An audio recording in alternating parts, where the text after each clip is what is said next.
In an obscure museum in Eastern Europe, a fossil hunter has made a startling discovery. While randomly sifting through a set of drawers, he found a collection that hadn't been examined for 30 years.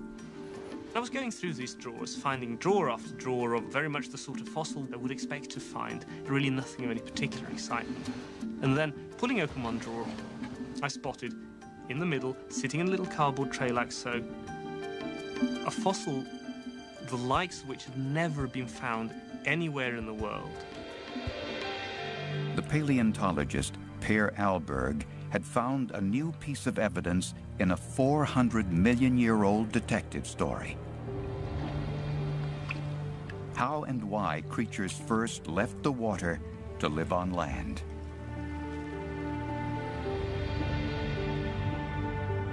For a long time, all life was in water, in the seas, in the ocean. And it's not until about 370 million years ago that we start to find the first animals venturing out on land. Fins evolved into limbs at some point in that time period. For over a century, scientists have searched the world for fossils that can help them unravel the mystery. Now a series of new discoveries is shaking up long-held views on how evolution fashioned this profound transformation. How it happened that fish left the water for land and became the ancestors of us all.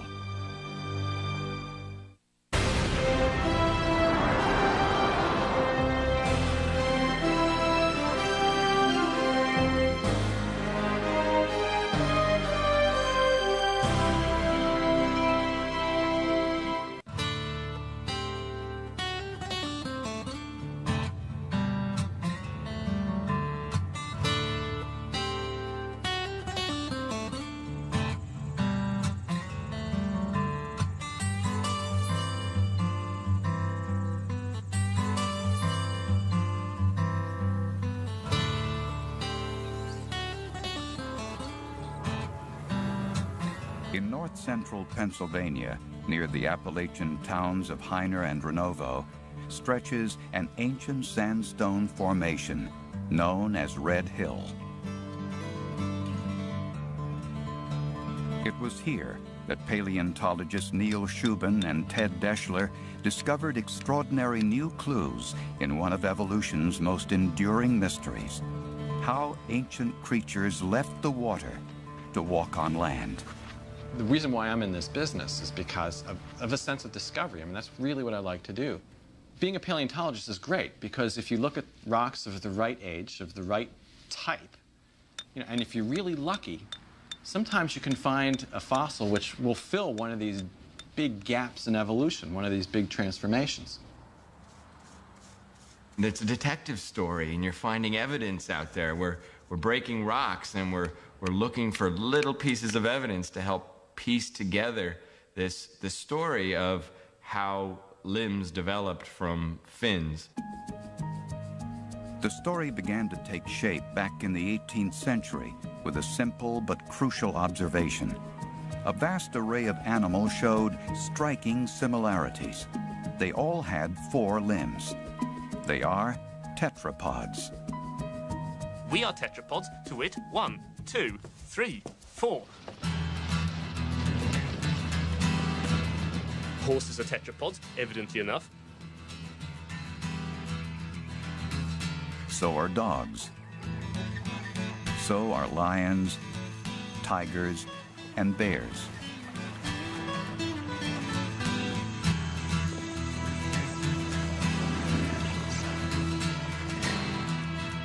So is a bird, 2 hind legs, 2 wings at the front, which are modified front legs. A snake is a tetrapod. It has no legs anymore, but it's quite clear that they're derived from a lizard ancestry which had both 4 limbs and hind limbs. Non-tetrapods have a wide variety of body plans.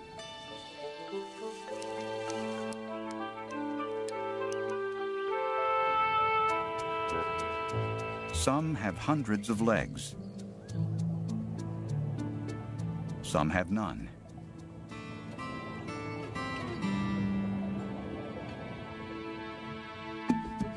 But all tetrapods beneath the skin share similar features. They all have backbones with special interlocking spurs. It's as true of us as it was of the dinosaurs. All tetrapods have a pelvis attached to the backbone to support their weight. They all have a rib cage to protect the heart and lungs. And they all breathe air through nostrils. Their limbs invariably consist of a single bone nearest the body, the humerus, then a pair of bones, the radius and ulna, leading to feet or hands, which never seem to have more than 5 fingers or toes. It's true of dinosaurs, human beings, and even whales, for under their flippers, whales have 5 fingers. If mammals, reptiles, birds, and amphibians all have this common structure, what does that mean? That means they all must have descended from an ancestor that already had this structure. Our question is, what did that ancestor look like? Where did it come from? Sometime during the 4 billion year history of life on Earth, there were primitive tetrapods from which all 4-limbed, air-breathing creatures descended: amphibians and reptiles, birds and mammals. And even further back in time, there were water-dwelling creatures, fish, that were the ancestors of those first tetrapods. The fish likely belonged to a group known as lobe fins. Like this modern-day lungfish, the ancient lobe fins had lungs as well as gills, and the unique structure in their fins that looked like a precursor to arms and legs.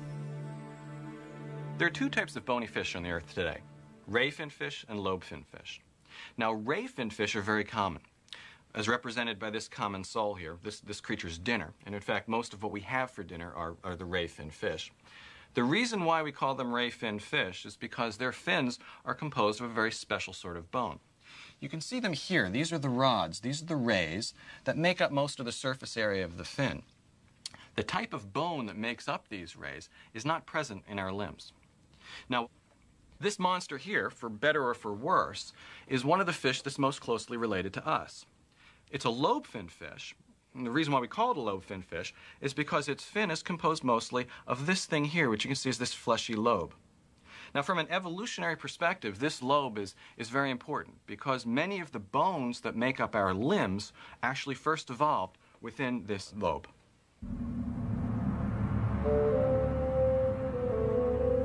Lobe-fin fishes were common during a time in Earth's history called the Devonian period, 150 million years before the age of dinosaurs began. Tetrapod fossils were plentiful in rock layers younger than the Devonian, but older rock layers yielded no tetrapods at all, only more primitive creatures like sponges, worms, and some fish. So the water-to-land transition must have occurred during the Devonian period, between about 410 and 360 million years ago.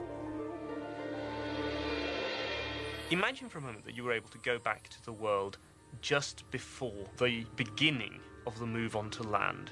Let's say you go back to the world of 500 million years ago and you stand on the shore. What do you find? Well, let's say it's low tide, so you walk down onto the tidal flat.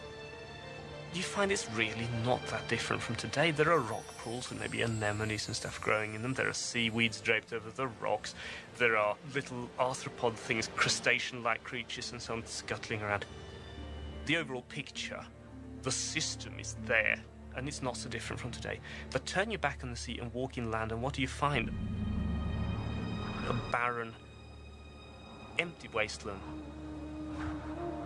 No greenery, no trees, no insects, wind keening over the rocks.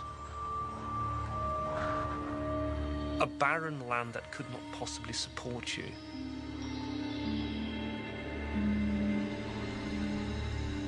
then, in a time frame between about 450 and 350 million years ago, group after group of organisms start making their way onto land, assembling the immensely complex land ecosystem which we inhabit today.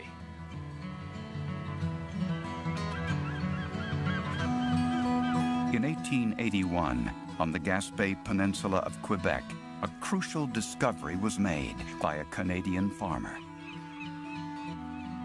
He stumbled upon the most perfect fossil of lobe-fin fishes ever seen in rock from the Devonian period. Called Eusthenopteron, the layout of its fin bone showed a striking resemblance to the bone structure of tetrapod limbs, and with a clarity never before seen. Here in these fossils, the limb was just laid out simply beautifully, and it was so easy to turn it in your mind into a tetrapod limb.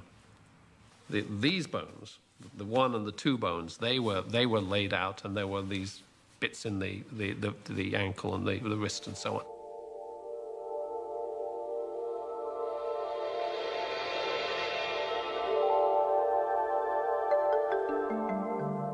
Absolutely fantastic, beautiful material. Clinched it, really. What they thought they'd clinched was the sort of fish from which we all came, an ancestor with fins that were verging on limbs.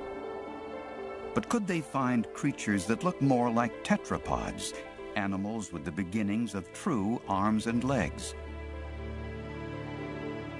Despite years of searching, fossil hunters had never found tetrapods in Devonian rock layers. Perhaps there were none. Or perhaps none had ever become fossilized. The chances of any animal becoming a fossil are extraordinarily remote. And the only way that we have a lot of fossils is that there's been an incredible amount of time and an unbelievable number of animals. The animal originally had some hard part that was preserved, even though the soft parts were dissolved away by bacterial action. Then it got buried in a place where bacterial action stopped, usually in mud or something like that. And then it has to be covered up pretty soon with some kind of a sediment of sandstone, silt, or maybe volcanic ash. And then it will gradually get further and further into the earth. And then the next thing is, because a fossil is something that's dug up, it has to come near the surface and somebody has to find it.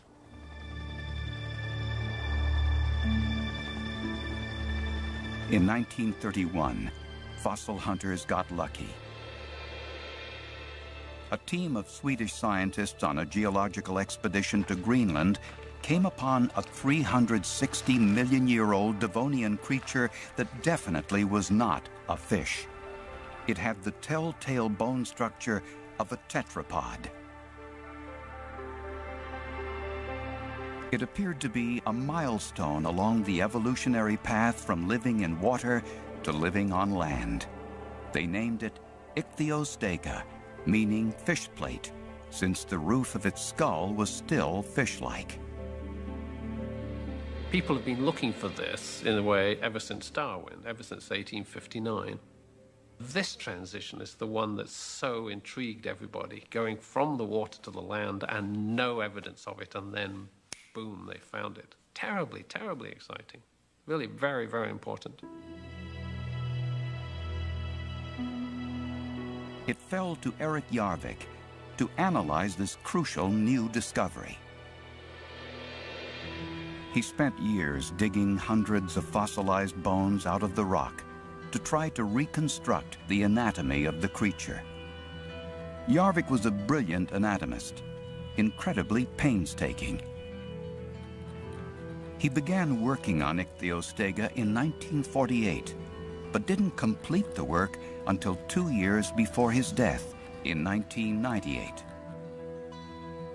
And during Jarvik's nearly 50 years of research, no one else was able to study the fossil. If a particular research group has collected material and is actively engaged in studying that material, then other people don't muscle in and take it away. It was extremely frustrating to everybody that they were holding this to their chest, as it were, and only letting out little bits of information while everybody else is going crazy, trying to write and work in a field in which you know somebody else has a lot of information, you don't know what it is. Jarvik did release 2 papers during the course of his research comparing Ichthyostega to the fish Eusthenopteron.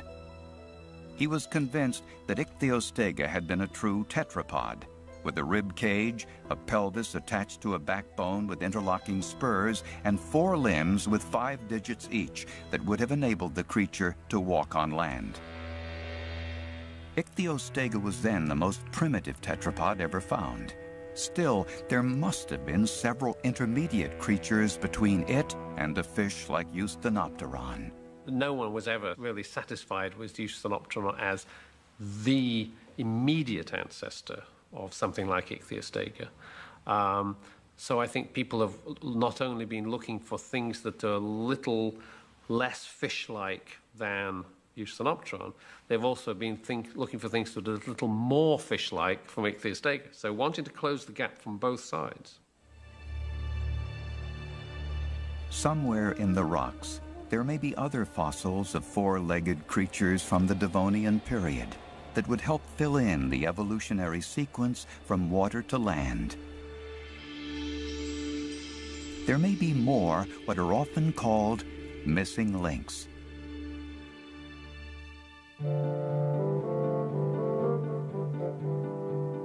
Charles Darwin called them transitional forms in his 1859 masterwork on evolution.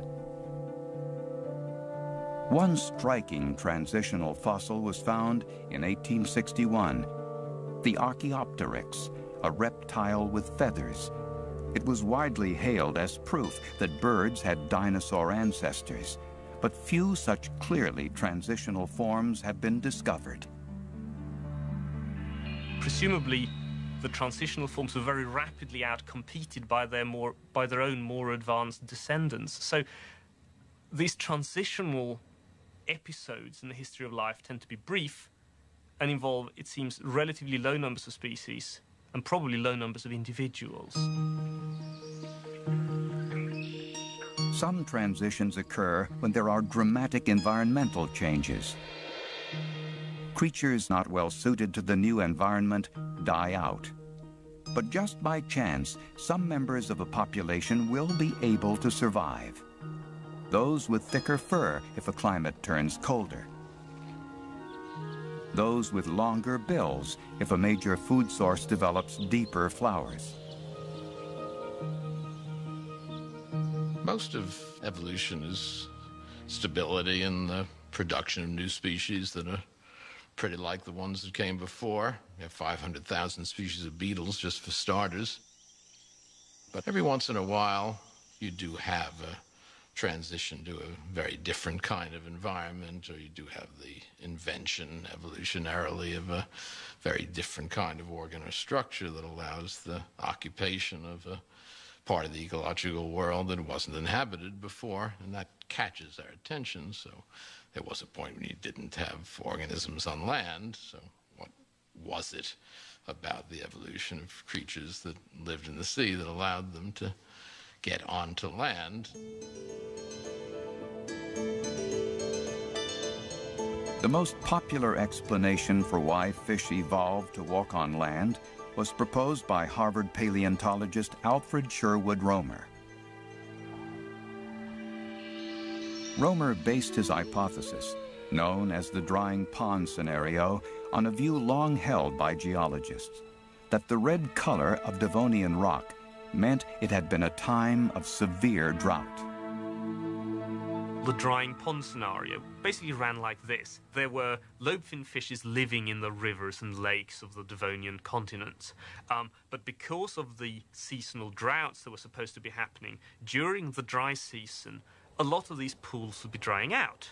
And fishes stuck in a drying pond would be faced with the choice either of just sitting it out glumly in the mud and hoping for rain, or else boldly setting out overland in search of another and perhaps more permanent water body.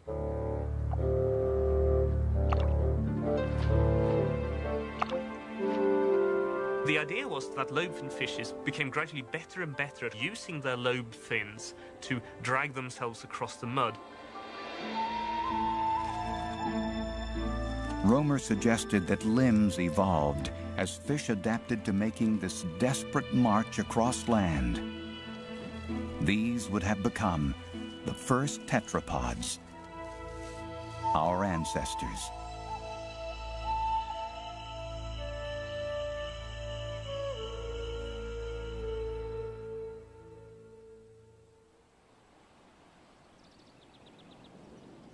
Throughout the early 20th century, a mere handful of fossils shaped our view of Devonian creatures. Then, quite remarkably, from the waters off South Africa's east coast, the Devonian period suddenly came alive.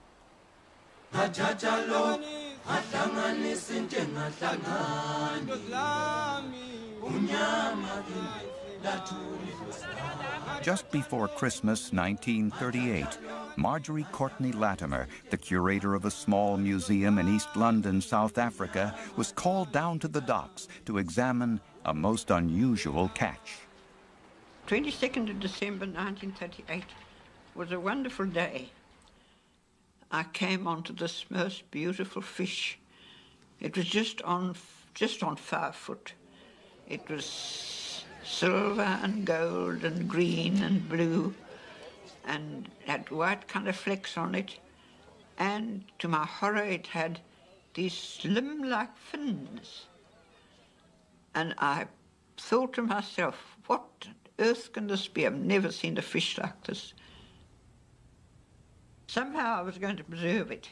Somehow, whatever happened, I had to save it. That was this intuition that I had. It must be saved by at all costs. Unable to have the fish frozen, she left it with a taxidermist until Dr. J.L.B. Smith, a prominent South African scientist, could come identify it. He stood at the head of the table and he said, "Well, lass," he said, "this fish will be on the lips of every scientist in the world. It's a coelacanth."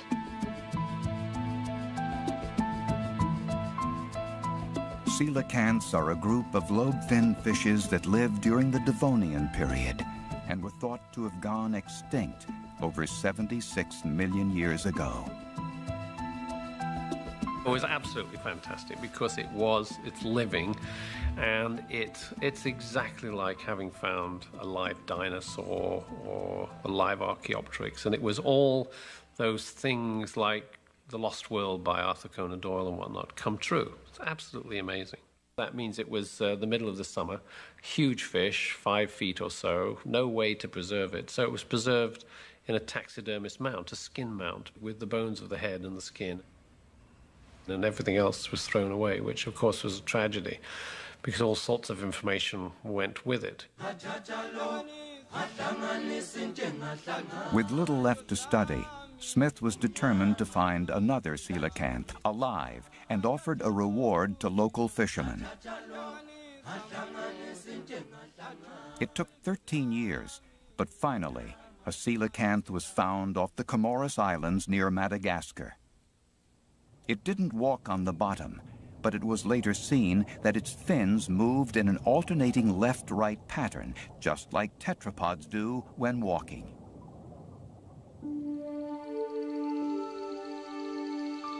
After studying the complete creature, Smith realized that coelacanth had less in common with tetrapods than he had thought.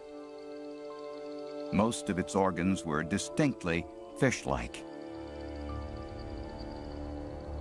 Coelacanths must have survived virtually unchanged since branching off from an ancestral fish some 360 million years ago. But Eusthenopteron, also a fish with limb-like fins, was on a different evolutionary branch, one that produced four-legged creatures like Ichthyostega. The next question was, what animals filled the 20-million-year gap between Eusthenopteron, the fish, and Ichthyostega, the tetrapod?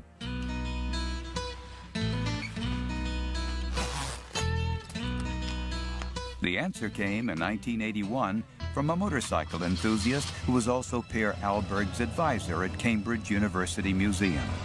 I would be sitting there working in the morning if I'd got in early and suddenly hear this bum bum bum bum bum bum bum bum sound in the courtyard, which was the Associate Curator of Vertebrates arriving for her daily work at the museum.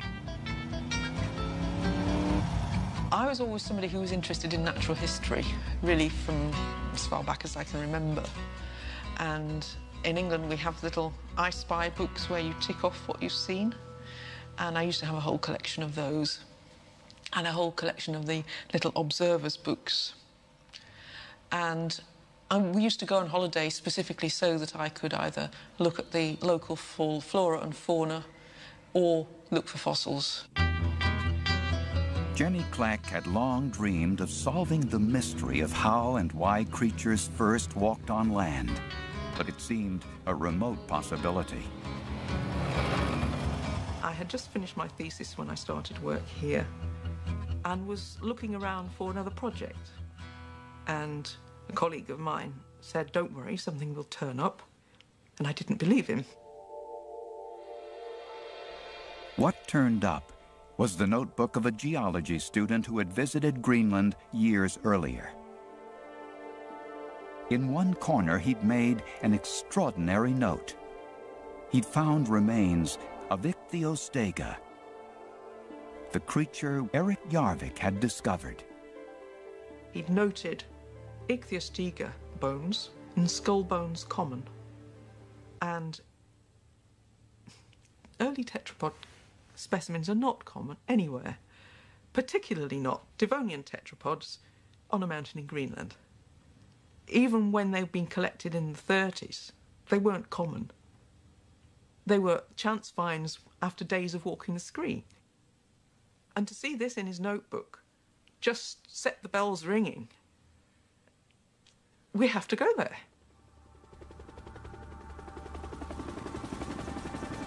It took 6 years to raise the funds for the expedition, but finally Jenny Clack headed off.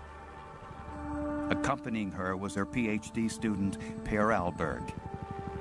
We were very excited to be going at last. But this was, of course, also coupled with a certain trepidation. This was a big undertaking. It was an expensive expedition involving air support, helicopter time, all sorts of things.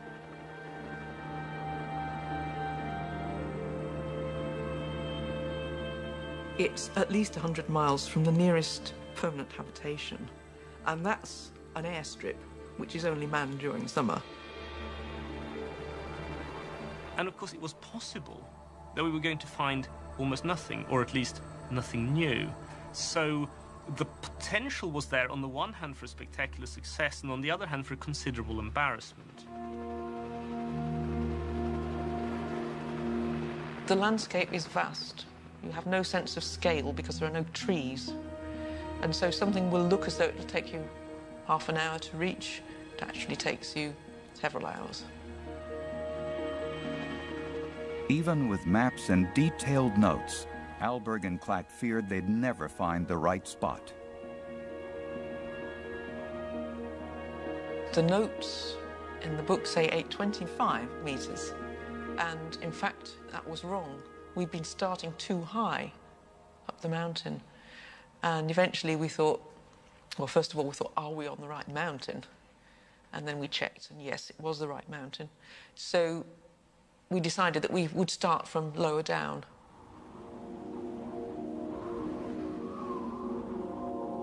When they explored the mountain at a lower elevation, Clack saw something. It was covered with dirt and soil.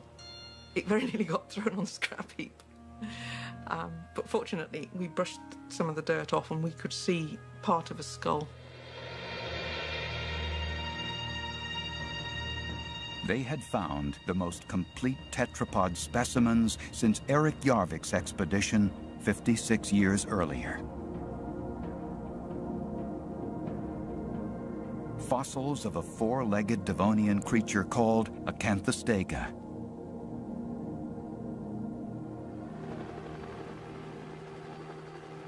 Clack returned to Cambridge with dozens of fossils. At last, someone other than Jarvik would be able to do original work. But the true importance of the trip did not emerge until Acanthostega had undergone several years of painstaking preparations. Clack recalls it was her colleague, Mike Coates, who first saw a hand emerge from the rock. The first thing he found on this block was a finger, this digit here. So we've got a number of finger bones aligned along the edge of this block. Then he continued with the preparation. He found the next finger, which is here, with its end curled over. And then a third, similarly with this crooked finger end, and a fourth, again with that. And then there's a gap, and then he went on to find another finger. Individual finger bones are really quite clear. And that makes a total of 5. But he still had all this area here to prepare, so instead of stopping, he went on to clean up the rest of this area. And lo and behold, here is another digit, so that makes 6. And he expected to finish there. And then, to his amazement, here's a 7th, and finally, an 8th. What? My initial thought before I had seen the specimen was that there might be a problem here. If the specimen is preserved in such a way that the two forelimbs are lying on top of each other, it's easy to see how you could produce something that would look like a hand with more than 5 digits. And I wondered whether something like that was going on, whether there was in fact an interpretation problem. But of course, once I'd seen the specimen, it was perfectly plain that that was not so, that you did indeed have a forelimb with a humerus, radius, ulna, and 8 little fingers in a row.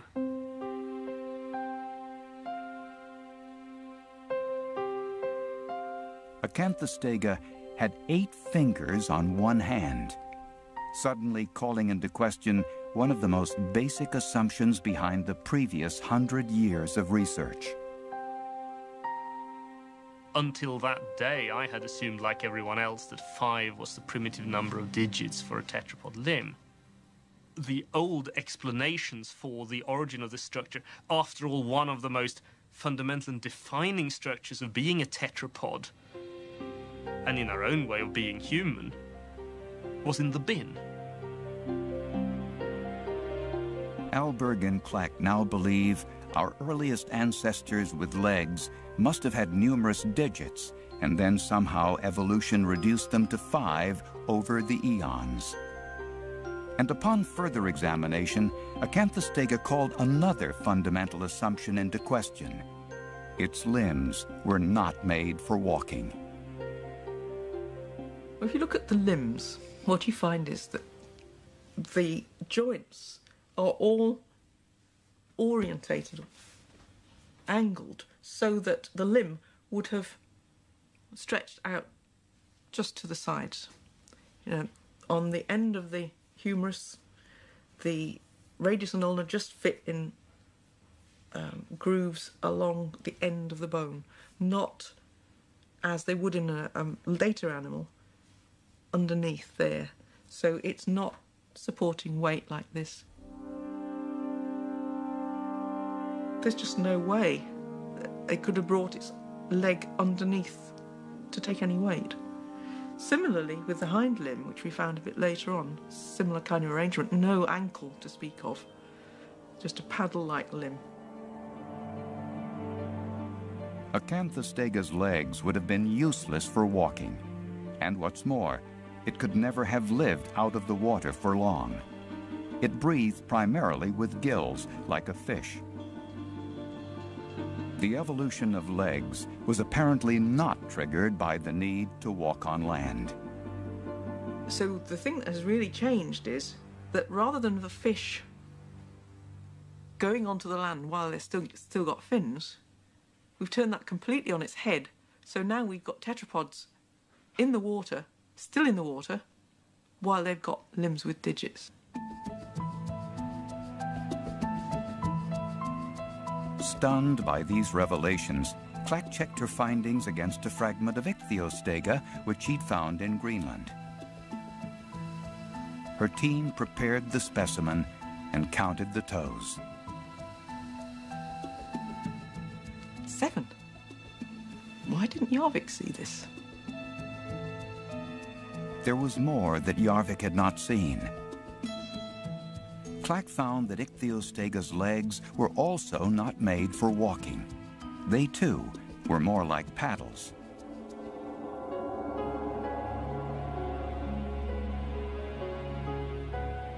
Ichthyostega lived around the same time as Acanthostega, 360 million years ago.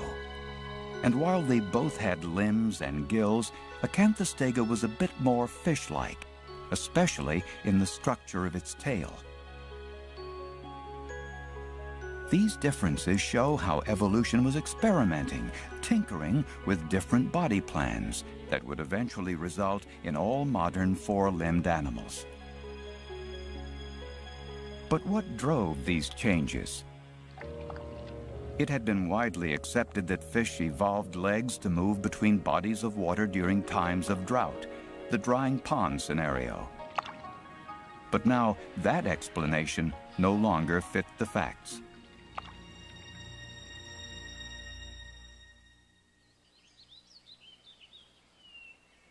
The next piece of the puzzle was unearthed in the United States. During the Devonian period, North America was part of a huge landmass called Laurasia, made up of present-day Europe, Asia, and Greenland. Lying near the equator, Laurasia had great tropical sandstone formations, which became home to fossils of myriad life forms. And when the continents drifted to their present positions over the next 400 million years, these fossils were scattered across the globe.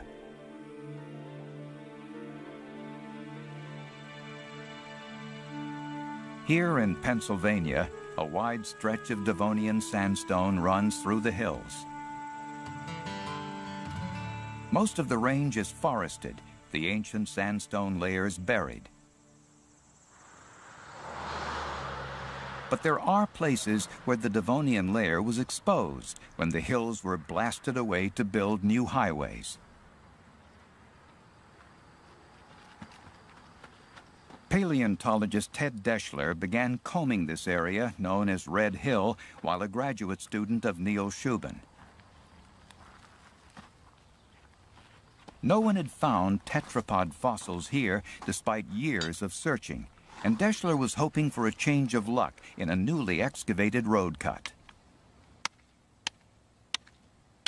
Well, sometimes you'll open up a rock and it really changes the whole way that you may be thinking about a certain problem, about something in evolution that you've learned, but you might change what the next student will learn. In fact, science works by building on the ideas of others. In 1995, Deschler opened up a Red Hill rock and discovered a nearly perfect bone. It was the first piece of a Devonian tetrapod ever found on the North American continent. We named it Hynerpeton, which means crawling animal from Heiner, and actually the town down below us here is Heiner, Pennsylvania. And the first part of the body that we found, actually the original material and all we had to work with for a while, was its shoulder girdle. And a shoulder girdle actually is a very interesting part to find if you're looking at some of the earliest limbed animals, because it shows you where that limb attached into the body. And we could tell from the shoulder girdle of Hynerpeton that it was an animal with very muscular limbs. It's not like the shoulder girdle of a fish at all. More able to carry its own weight than either Acanthostega or Ichthyostega, Hynerpeton could possibly have walked on land.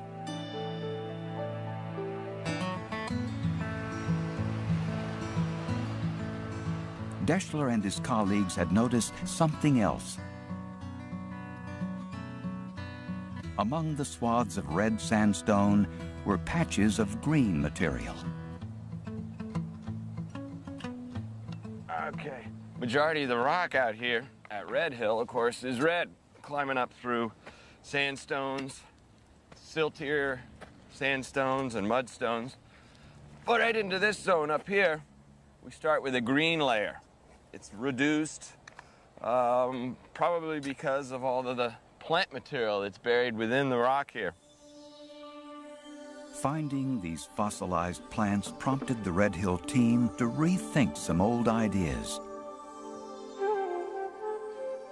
Perhaps the late Devonian environment wasn't as drought-ridden as experts had thought for nearly a century. Perhaps it was more like a rainforest.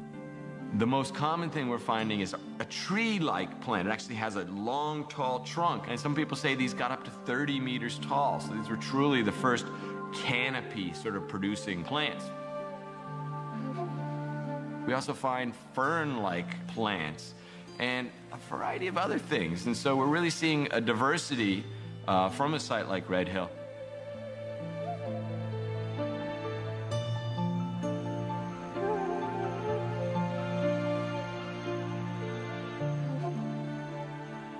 Well, these stream systems that were running across big, wide floodplains 370 million years ago would have created big, muddy channels, and in between those channels, there would have been forests. In fact, they were some of the first forests on Earth.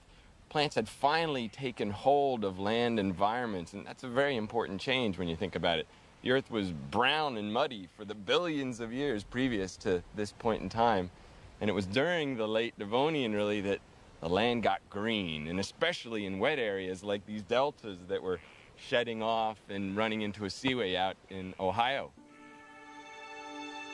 So what was happening on land was new, and what was happening with the animals in the freshwater environments was also new. The Earth may once have been barren, but the findings in Pennsylvania suggest that by the end of the Devonian, the Earth was densely forested and etched with rivers. These were bordered by something completely new: swamp. The first four-limbed creatures may have evolved in this wholly new ecosystem, just the kind of environmental shift that can trigger major evolutionary change. For the very first time in Earth history, animals and plants are living on land in a significant, permanent way. And a lot of open niches in that waiting to be exploited. Some of these new niches were the margins of this watery world. In the tangle of vegetation, creatures with limbs and fingers would have a real advantage over those with fins. I think we have to think of these fins or limbs or flims as something that would be used by the animal for moving through more complex environments like swamps or environments where there may have been trees down in channels or just shallow water to pursue prey or to escape the guy who's trying to prey upon you. And there was definitely something to escape from. The Red Hill team found evidence of a predator of terrifying proportions. A fish Keith Thompson had named Hyneria. Hyneria is the most common lobe-fin fish at this site. It's also the biggest. It's probably 2 or 3 meters long. This is a single tooth from a large Hyneria, and these were carnivorous, obviously. And with a few predators like that around, swimming in the channels of an estuary of a mudflat delta system, you could see why some of the lobefin fishes might find it very judicious to hop out into the undergrowth and find somewhere else to live. The revised picture of the Devonian environment opened up new ways of thinking about the forces that drove the evolution from fish to tetrapods. Limbs seem to have evolved not after a fish ventured onto land, but before. They were useful to navigate through swamps, to avoid predators, or perhaps to lay eggs on shore out of harm's way. Limbs and fingers evolved because they gave the creatures who had them a distinct advantage in the swampy Devonian world. Using them to walk on dry land was a happy accident. What the tetrapod story shows us is that evolution is not goal-directed. It wasn't trying to evolve limbs. What is evolution in this case? It's just tinkering.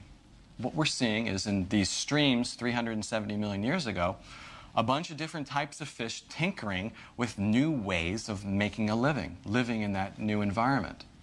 It just so happened one of those tinkered solutions was extremely successful. It led to all later life that was to live on land.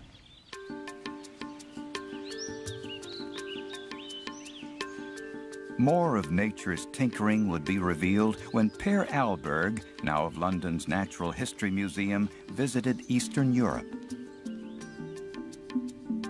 He began rummaging around in a forgotten drawer of an obscure fossil collection at a museum in Latvia, and a piece of bone caught his eye.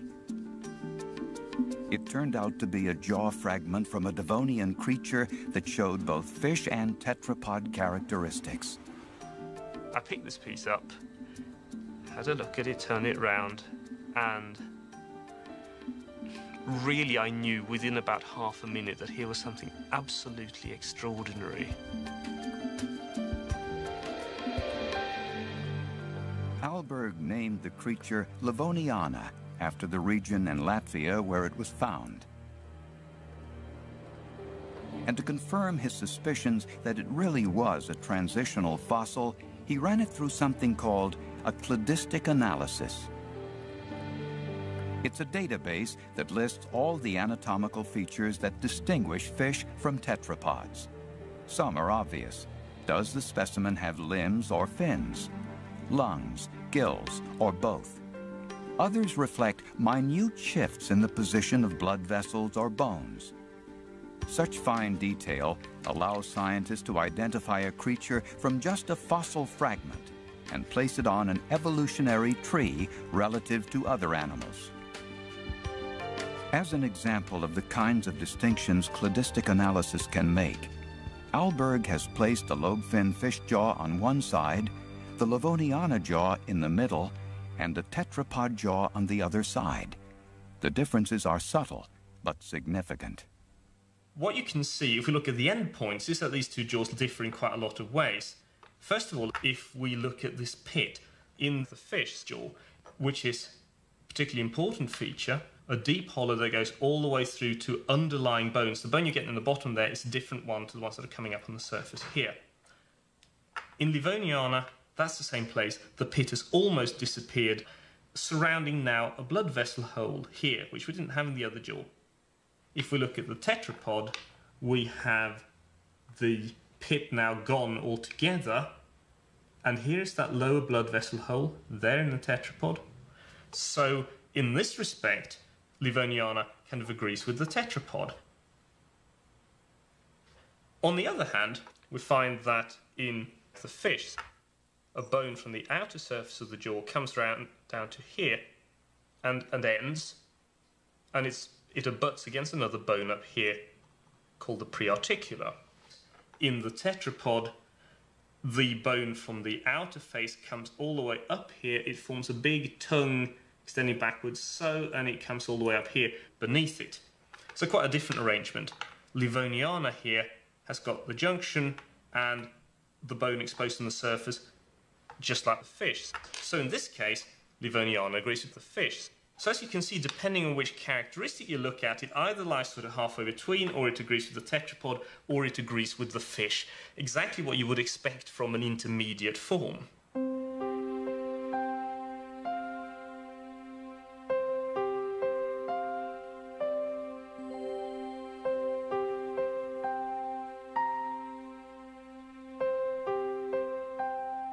The analysis shows Livoniana to be clearly a transitional creature.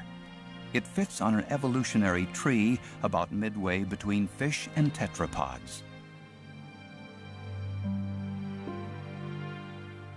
And it has one very odd feature. There are 7 rows of teeth. That makes it unlike any other creature we know of, and suggests that it may have been one of a host of evolutionary experiments, most of which met with extinction, but one of which was the ancestor of us all.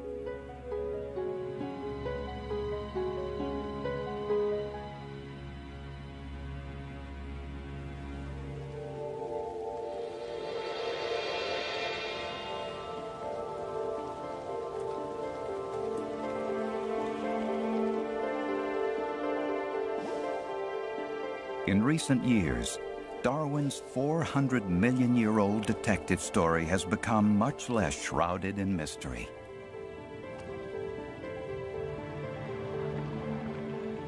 In the Devonian world of forest and rivers bordered by swamp, a whole new way of life was born. The distinction between being in the water and out of it became blurred. From this swampy place, our ancestor came crawling onto dry land.